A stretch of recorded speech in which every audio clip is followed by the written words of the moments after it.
नाजरीन अस्सलाम अलैकुम। अब देख रहे हैं ताज़ा तरीन खबरें। में हूँ आपकी मेज़बान। अटक से आतिफ शहजाद की रपट के मुताबिक अटक फारूक आजम कॉलोनी गिल्ली नंबर 3 खस्ता हाली का शिकार अहल इलाका शदीद मुश्किलात से दो चार। वासा में मुतअद्दिद शिकायत के बावजूद मसला हल ना हो सका। इंजीनियर के दौरे के बाद भी सीवरेज और गिल्ली की पुख्तगी का काम शुरू ना हो सका।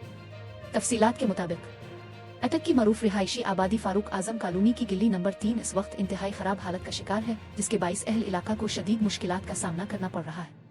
गिल्ली कच्ची होने की वजह से बारिश और इस्तेमाल शुदा पानी जमा होकर दरमियान में नाली की शक्ल इख्तियार कर चुका है, जिससे गुजरना महल्ला मकीनों के लिए इंतहाई दुश्वार हो गया है। अहल इलाका के मुताबिक इस मसले के हवाले से मुतअद्दिद बार वासा हुक्काम को शिकायत दर्ज करवाई जा चुकी है, ताहम अभी तक कोई अमली इक़दाम नहीं उठाया गया। मकामी अफराद का कहना है कि वासा के मुतालिका इंजीनियर ने मौके पर आकर सूरत हाल का जायजा भी लिया था, मगर उसके बावजूद मसला ताहाल हल नहीं हो सका और गिल्ली की हालत पहले जैसी ही खराब है।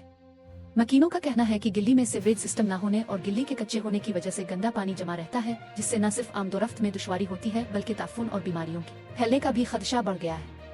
अहल इलाका ने वासा और जिले इंतजामिया से अपील की है कि जल्द अज जल्द गिल्ली नंबर 3 में बाकायदा सीवरेज लाइन डाली जाए और गिल्ली को पुख्ता किया जाए, ताकि इलाका मकीनों को दरपेश मुश्किलात का मुस्तकिल हल निकाला जा सके। मैं हूँ किरण आफ्ताब। मजीद खबरों और अपडेट्स के लिए हमारे साथ रहिए। अल्लाह हाफिज।